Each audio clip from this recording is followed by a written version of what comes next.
میں واپس اپنے کمرے میں آیا۔ مجھے وہاں لیٹے ہوئے صرف 2 ہی منٹ گزرے تھے کہ 3 آدمی کمرے میں گھس آئے۔ انہوں نے فوراً کمرے میں روشنی جلائی اور گھومتے ہوئے مجھے باہر لے گئے۔ باقی میرے ساتھی میرا قصور پوچھتے رہ گئے، لیکن اس نے کوئی جواب نہیں دیا۔ مجھے جا کر ایک کار کوٹری میں بند کر دیا گیا۔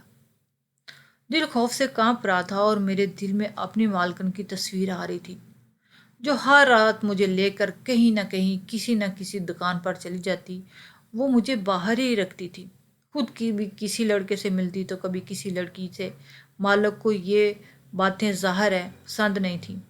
ایسا نہیں تھا کہ مالک اس سب سے بالکل بے خبر تھا، وہ جانتا بھی تھا، پر میں شاید مالکن کی باتوں اور اس کی خوبصورت اداؤں میں آ گیا تھا۔ میں نے مالک کو دھوکے میں چند منٹ کی دیر بھی نہیں لگائی تھی، اور یہی میری غلطی تھی، جس کی سزا مجھے مالک نے خوب دی۔ ایسی تھی کہ میں آج تک بھول نہیں سکا۔ وہ دن مجھے کیسے بھول سکتا ہے؟ دن نہیں بلکہ رات کا ہوگا۔ وہ رات مجھے کبھی نہیں بھولتی، جب میں کال کوٹری میں کسی دن بن پانی کے مچھلی کی طرح تڑپ رہا تھا، کبھی ادھر دیکھتا کبھی ادھر دیکھتا، روشن دان کو تو کبھی دروازے کو دروازہ کھلا ہی مل جائے مجھ سے بات کر کے۔ پر کافی دیر کے بعد دروازہ کھلا اور مالک خود وہاں آ گیا۔ مالک کا چہرہ غصے والا تھا، بہت زیادہ دہشت ناک لگ رہا تھا۔ مجھ سے کہنے لگا، تیرے ناخن کھینچ ڈالوں گا اگر مجھے سچ نہیں بتایا۔ مجھے وہ چاہتا کہ میں انہیں سب کچھ سچ سچ بتا دوں، جبکہ مجھے کچھ معلوم ہی نہیں تھا سوائے اس کے کہ مالکن اپنے دوستوں سے ملتی تھی۔ میری چپ نے مالک کو اور زیادہ غصہ دلایا۔ کہا کہ تم ایک عورت پر بھروسہ کرتے ہو، میری تمہیں کوئی پرواہ نہیں تھی۔ تم میرا نمک کھاتے ہو، مجھ سے ہی نمک حرامی کرتے ہو۔ مالک نے مجھے مار مار کے بے ہوش کر دیا، مگر پھر وہ مجھے جان سے مار بھی نہیں سکتا تھا۔ اس نے مجبوراً مجھے ایک بندے کے حوالے کر دیا۔ اس آدمی نے کہا، تم نے مالک کے گھر میں جو فساد ڈلوانے کی کوشش کی ہے، اسے ختم کرنے کے لیے تمہیں یہاں سے سعودی عرب بھیجا جائے گا۔ دبئی میں کام کرتے ہوئے مجھے 2 سال ہو گئے تھے۔ اب میری کمائی بہت اچھی ہونے لگی تھی اس لمحے بعد، جب کہ مجھے کسی اور کام کی ضرورت نہیں تھی۔ میں صرف یہاں رہنا چاہتا تھا۔ مجھے اس کمپنی سے نکلوا کر سعودی عرب میں ایک مزدور کی حیثیت سے بھیج دیا گیا۔ یہاں میرا پہلا دن تھا، میں بہت اداس ہوا۔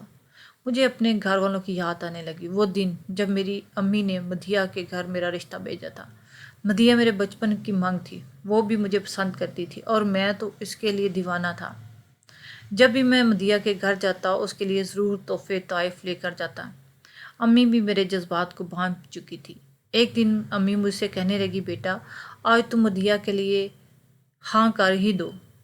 میں نے امی کی طرف چونک کے دیکھا تو میں مسکرا کر بولی، ہاں بیٹا، میں اور ارشد مدھیہ کا رشتہ تمہارے لیے مانگنے جا رہے ہیں۔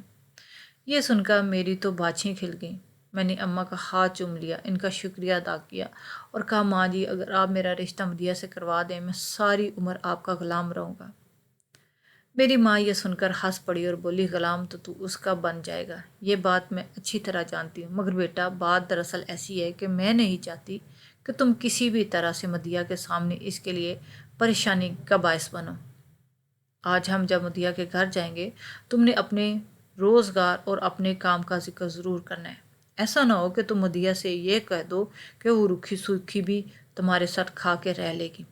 عورت کی ذمہ داریاں اسے مرد کے ساتھ بچوں کو بھی سنبھالنا ہوتا ہے، وہ کبھی بھی غریب مرد سے شادی نہیں کرتی۔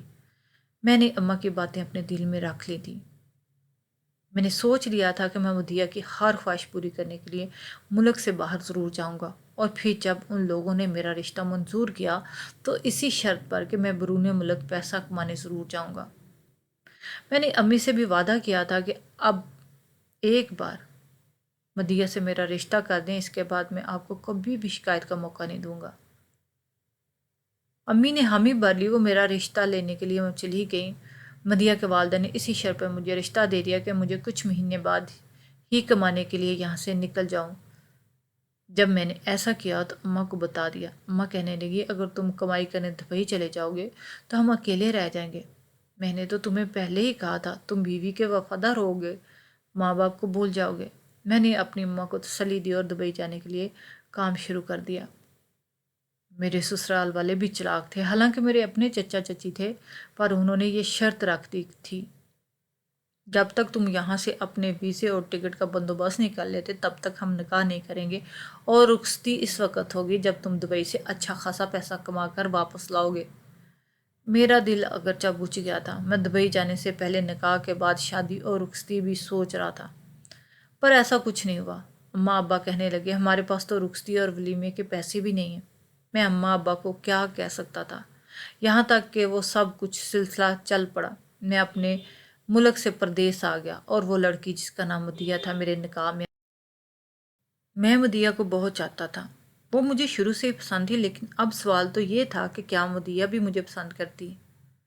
میں چاہتا تھا کہ مدیہ سے کم از کم میری بات تو ہو جائے، کیونکہ میرا اس کے ساتھ نکاح ہو گیا تھا اور وہ میری بیوی ہے، میں جب چاہوں اسے بات کر سکتا ہوں۔ اگلے ہی دن میں جب وہ دبئی پہنچ گیا تو نوکری کے سلسلے میں جس جگہ تھا وہیں سے میں نے مدیہ کو فون پر کال کرنے کا سوچا، لیکن میرے پاس اس کا نمبر نہیں تھا، سو میں نے امی کے گوش گزار بات کی۔ انہوں نے کہا کہ میں کل جا کر اس سے چپکے سے موبائل دے آؤں گی۔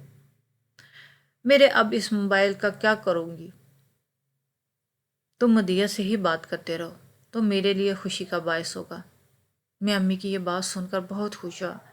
اگلے دن امی نے ویسا ہی کیا جیسا کہ مجھ سے وعدہ کیا، گھر سے بڑی اسکرین والا موبائل فون لے کر جا کر مدیہ کو دے دیا کہ تم میرے بیٹے سے بات کر لو۔ مدیہ تو فون دیکھ کر بہت خوش ہوئی، اس نے سب سے پہلے مجھے ہی فون کیا، کہنے لگی کہ تم تو بڑے ہی امیر ہو گئے ہو، اور میں تمہاری محبت کا کیسے شکریہ ادا کروں۔ تمہاری والدہ نے مجھے تمہارا تحفہ دے دیا، میں بہت خوش ہوں۔ میں اپنی بیگم کی خوشی دیکھ کر بہت خوش تھا۔ تبھی میں نے اسے کہا کہ تم مجھے اپنی تصویر ضرور بھیجنا، میں تمہیں دیکھنا چاہتا ہوں۔ اس بات پر مدیہ کا لہجہ یکدم بدل گیا اور بولی ابھی تو ہمارا نکاح ہوا ہے، پر ہم ایک دوسرے پر محرم نہیں۔ میرا منہ بن گیا۔ میں نے کہا ایسا کیسے ہو سکتا، نکاح کے بعد میاں بیوی ایک دوسرے کے لیے محرم ہو جاتے ہیں؟ بولی ایسا تو نہیں ہو سکتا، میں نے آپ کو فی الحال اپنی کوئی تصویر نہیں بھجواؤں گی۔ یہ سن کر مجھے بہت برا لگا، پر میں خاموش ہو گیا اور میں نے فون بند کر دیا۔ میرا خیال تھا کہ مدیہ مجھے دوبارہ کال کرے گی، پر ایسا کچھ نہیں ہوا۔ میں بہت پریشان تھا، کیونکہ مدیہ نے جو بات کی تھی وہ میرے ذہن میں اٹک گئی تھی۔ مدیہ کیا مجھے اپنے شوہر کے طور پر مانتی نہیں تھی؟ یہ بات مجھے بہت بری لگ رہی تھی۔ میں نے بارہا یہ باتیں سوچی تھیں، اور مجھے اس سب کا ایک ہی جگہ نظر آتا تھا کہ میری بیوی مجھ سے خوش نہیں۔ پر ایسا کیا ہوا جو ایک دو دن میں ہی اس کی خوشی ہوا ہوگی؟ وہ جو بات کرتی وہ بھی نہیں کرتی تھی۔ میں بہت پریشان ہو گیا۔ میں نے یہ بات امی سے پوچھی کہ امی ہم دونوں کا نکاح ہوا ہے، پھر مدیہ میرے ساتھ کوئی بات چیت نہیں کرتی، نہ ہی مجھے شوہر والا مقام دیتی ہے۔ میری ماں بھی مجھ پر غصہ کرنے لگی، بولی کہ ہاں مدیہ نے مجھے بتایا تھا کہ تم اس سے تصویر مانگ رہے تھے، وہ بھی کچھ عجیب قسم کی۔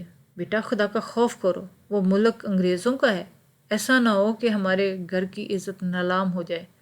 اماں کی بات سن کر میں بہت سخت شرمندہ ہوا۔ میں نے مدیہ کو منع بھی کیا تھا کہ وہ ان کو یہ سب باتیں نہ بتائے، پر اب تو مدیہ نے ایک ایک بات جا کر میری اماں کو بتا دی تھی۔ میری ماں نے جو میری باتیں سنی تو انہوں نے سر پکڑے اور بولی کہ بیٹا مجھے تم سے یہ امید نہیں تھی کہ تم اپنی بیوی سے ایسی باتیں کرتے ہو، جبکہ ابھی تک اس کی رخصتی بھی نہیں ہوئی۔ میری بیوی نے میری ماں کی نظر میں اچھا تصور بنا لیا تھا، پر ماں کے سامنے اس نے میری کوئی عزت نہیں چھوڑی تھی۔ ماں کو یہ لگتا تھا کہ شاید میں بہت ہی بے صبرا ہوں جو اپنی بیوی سے غلط قسم کی فرمائشیں کرتا ہوں۔ اس دن کے بعد سے میں مدیہ سے کم بات کرنے لگا۔ ایک میں اس کے اس الزام کی وجہ سے بہت پریشان تھا، دوسرا اس کی تصویر نہ بھیجنے کی وجہ سے۔ آخر وہ میری بیوی تھی، اب اماں تو پرانے زمانے کی تھی، کم از کم اسے یہ بات نہیں کرنی چاہیے تھی کہ میں نے دن میں سوچا، اور پھر اسی طرح میری شب و روز گزرنے لگے، یہاں تک کہ مدیہ نے بھی مجھ سے بات چیت کرنا بند کر دی۔ میں اس صورتحال میں بہت پریشان ہوا۔ میں نے یہ بات اماں کو بتائی تو اماں کہنے لگی بیٹا میں سب جانتی ہوں، تم ان سب کے چکروں میں مدیہ کو ڈال کر اس سے جلدی شادی کرنا چاہتے ہو، لیکن ابھی ایسا ممکن نہیں۔ مدیہ بچی تو میرے سامنے ہوتی ہے، اکثر موبائل پر ہی لگی ہوتی ہے، بلکہ باتیں بھی کرتی ہے، میرے سامنے نہیں۔ میں تو خود اس کے سامنے تمہارا ذکر نہیں کرتی، وہ شرما جاتی ہے۔ لیکن وہ تم سے بات کرتی ہے، اب تم جان بوجھ کر اس کی شکایتیں لگاتے ہو۔ میں تمہاری حمایت کروں اور جلدی رخصتی کا تقاضا کروں، تمہیں وہاں سے بلواؤں اور تم یہاں کام کرنے لگو، بس یہی کچھ میری زندگی میں چل رہا ہے۔ مدیہ کی طرف سے بھی میں بہت پریشان تھا، جبکہ ادھر مالک والا بھی قصہ کھل گیا تھا۔ مالک نے تو مجھے اس قدر تباہ برباد کر کے رکھ دیا تھا کہ میں اب اٹھ پھر کر چلنے کے قابل بھی نہیں رہا تھا۔ خدا جانے کیسے ترس کھا کر اس نے مجھے سعودی عرب بھیج دیا، جہاں پر میری نئی نوکری لگ چکی تھی۔ نئی نوکری پر آنے کے بعد سے مجھے مدیہ کی یاد آ رہی تھی۔ میں اسے فون کر کے بہت کچھ بتانا چاہتا تھا، کم از کم سب کچھ نہ صحیح میں اس کو اپنی بیماری کا تو بتاتا، پر مدیہ سے بات ہی نہیں ہو پا رہی تھی۔ ایک دن میں نے امی سے کہا کہ آپ مدیہ کے کمرے میں جائیں اور میری اس سے لازمی بات کروائیں۔ امی نے ایسا ہی کیا، مدیہ کے کمرے میں جا کر فون رکھ دیا، پر مدیہ کسی سے فون پر بات کر رہی تھی۔ اس نے اماں کے ہاتھ میں فون موجود دیکھا نہیں تھا اور اماں کے باہر جانے کا انتظار کرنے لگی۔ ان کے باہر جانے کی دیر ہی تھی کہ میری بیوی نے پھر سے موبائل پہ بات کرنا شروع کر دی۔ میں یہ دیکھ کر بہت پریشان ہوا، مجھے تو ایسی بیوی چاہیے تھی جو ہر وقت مجھ سے محبت کرے، مجھے پیار سے رکھے، پر یہ تو مجھے ہی الٹا ایک عجیب سی کیفیت میں مبتلا کیے جا رہی ہے۔ میں چاہتا تھا میری عزت و قدر ہو، پر ایسا یہاں کچھ بھی نظر نہیں آ رہا تھا۔ اس دن میں نے سوچا مجھے اب شاید اپنے گھر واپس چلے جانا چاہیے، کیونکہ میں اپنی بہن کی شادی بھی تو کرنی ہے، لیکن اس کے ساتھ ساتھ میرا گھر اجڑ کر دوبارہ برباد نہ ہو جائے۔ اب ظاہر ہے میری بیوی مجھ سے بات نہیں کرے گی، ہمارا نکاح کو 3 سال بھی ہو گئے تھے، ایسے میں اس کا مجھ سے بات نہ کرنا بڑا عجیب تھا۔ میں نے سوچ لیا کہ بہت ہو گیا، اماں اور ابا کے لیے میں نے کافی کما لیا، اب میں بھی تو باپ بننے کی عمر میں ہوں، مجھے بھی تو اپنے لیے کچھ کرنا پڑے گا۔ نہ جانے کیوں ماں باپ اپنی اولاد کے بارے میں سب کچھ بھول کر اپنے بارے میں کیوں سوچنے لگتے ہیں؟ کیا وہ اتنے خود غرض ہوتے ہیں کہ انہوں نے اپنی ایک اولاد کو قربان کر دیا، باقی اولاد کا فائدہ ہی یاد آیا، اس اولاد کا دکھ نہیں جو قربان ہونے کے لیے آ جائے۔ میں گھر پہنچا تو زندگی بدل چکی تھی، سب کچھ بدل گیا۔ آس پاس کے ماحول اس قدر تبدیل ہو چکا تھا کہ اس میں سانس لینا بھی گوارا نہیں تھا۔ میرے ابا نے کہا کہ بیٹا تم پہلے اپنی بیوی سے مل لو، اس کے بعد تم ہمیں دوست ٹھہرانا۔ ابا کی بات سن کر مجھے شک ہوا کہ کیا مطلب، ابا آپ کیا کہنا چاہ رہے ہیں؟ میں اب رخصتی کے بجائے اپنی بیوی سے ملنا شروع کر دوں؟ ابا میری بات سن کر سر جھکا گیا اور بولے بیٹا ملنا ملانا بہت ضروری ہے، پہلے تم دونوں ایک دوسرے کو جان لو، پھر رخصتی بھی ہو جائے گی۔ میں نے کہا ابا ہم 3 سال سے ایک دوسرے کو جان چکے ہیں، اب تو ہماری شادی ہونی چاہیے۔ تب میرے ابا نے جو بات بتائی اس نے مجھے حیران پریشان کے رکھ دیا۔ بولے تمہاری بیوی تو تمہاری تصویر دیکھ چکی ہے، وہ تم سے شادی کرنے سے انکاری ہو گئی ہے، کہتی ہے کہ تم تو ایک مزدور ہو، وہ پڑھی لکھی ہے، اپنی پڑھائی بھی مکمل کر چکی ہے، اب تو تم سے شادی نہیں کرنا چاہتی۔ یہ سن کر میرے تو جیسے دل کے ارمان ہی ختم ہو گئے، لگا کہ میں نے اپنی ساری زندگی ایک نکتے پہ ضائع کر دی۔ میں نے کیا نہیں سوچا کہ میری بیوی میرے ساتھ کیسا رہے گی، اور اب سب کچھ منافقت کی نقاب تلے ڈوب گیا۔ میں نے اپنی بیوی سے اور کوئی بات نہیں کی، ظاہر ہے اب وہ میری بیوی رہی ہی کہاں تھی، اس نے تو مجھ سے طلاق کا مطالبہ کر دیا۔ میں نے بنا بحث کی اپنی بیوی کو طلاق دے دی، میں خام خواہ اسے لٹکانا نہیں چاہتا تھا۔ آج میں اپنی زندگی میں آگے بڑھ چکا ہوں، زندگی میں خوش ہوں، پر مجھے دونوں عورتوں نے دھوکہ دیا، ایک میرے مالک کی بیوی نے اور ایک میری بیوی نے۔ میرا اتنا بھی انتظار نہیں کیا کہ میں واپس آ کر کوئی اچھا کاروبار سیٹ کر لوں۔